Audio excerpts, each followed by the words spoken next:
La vie d'un détective privé n'est pas toujours facile, mais tellement passionnante.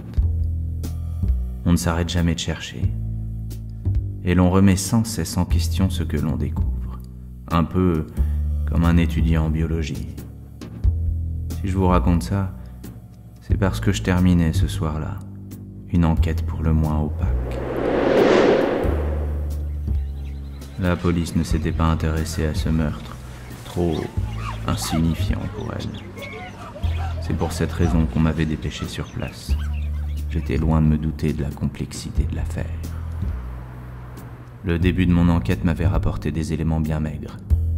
Il fallait que je commence par le commencement. Comprendre qui était mon tueur. Les lettres M-E-P-E avaient été marquées au mur. Mais qui était cet énigmatique Mipi?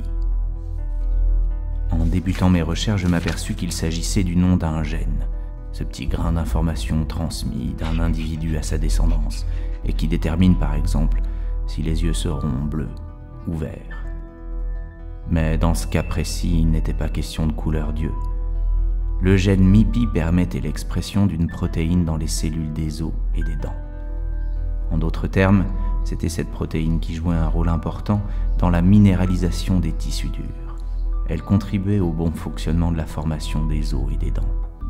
J'avais pu recouper certains témoignages, et certains habitants du zoo avaient repéré un étudiant. C'est lorsque je commençais à l'observer que je réalisais à quel point mon ennemi et moi étions proches. Sous mes yeux attentifs, il se servait du sang recueilli pour en isoler l'ADN. Il commençait sa recherche de Mipi. L'ADN, c'est le grand patron, celui qui porte l'information régissant le fonctionnement du corps. Moi aussi, lorsque je suis sur une enquête, je dois isoler les patrons. Je veux des noms. Petit à petit, je fis la relation entre l'ADN et Mipi. Après avoir isolé l'ADN, il devait faire une polymerase chain reaction. En d'autres termes, amplifier Mipi. Ainsi, il pouvait se concentrer uniquement sur ce qui l'intéressait. Moi aussi, je connaissais la technique. Cela consistait à multiplier les indices, les preuves, les recoupements, à créer un effet loupe sur ce que j'étudiais. Cette fois, mon ennemi passait à mon étape préférée, le séquençage. C'était en quelque sorte le décodage de l'ADN qu'il venait d'isoler et d'amplifier. Il fallait que l'ADN lui révèle ses secrets. J'avais besoin, moi aussi, qu'on me révèle des secrets. Tu vas parler? Tout devenait clair. Si cet étudiant avait prélevé du sang sur des animaux, c'était pour avoir de l'ADN afin de mettre en évidence Mipi. Il pouvait ainsi les comparer entre les différentes espèces de mammifères. En amplifiant le gène d'intérêt au sein de tout cet ADN, il obtenait ainsi un signal fort, lui permettant de mettre en évidence et décoder l'information portée par ce gène. Il pouvait alors identifier clairement le patrimoine commun entre ces espèces et savoir quelles zones étaient conservées au cours de l'évolution des mammifères. Ces zones conservées seraient alors maîtresses de la fonction du gène. J'avais négligé un détail essentiel. Pourquoi ces espèces précisément?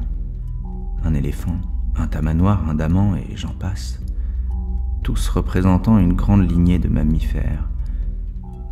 J'aurais dû me rendre compte qu'il lui manquait un animal très rare et unique en son genre pour compléter ses recherches. Mon petit Floppy.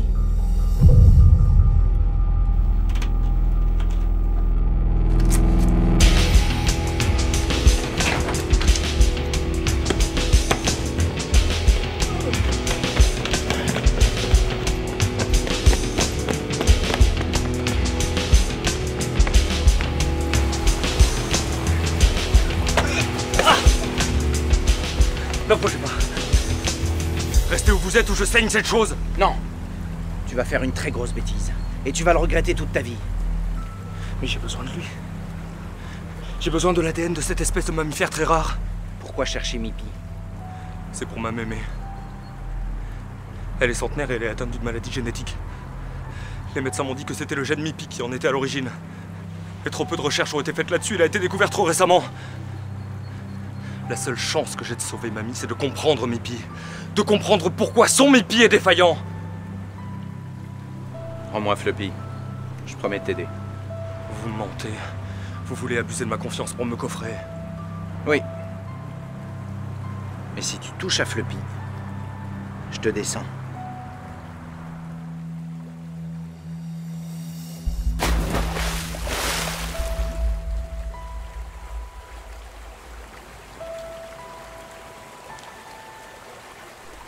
Et voilà.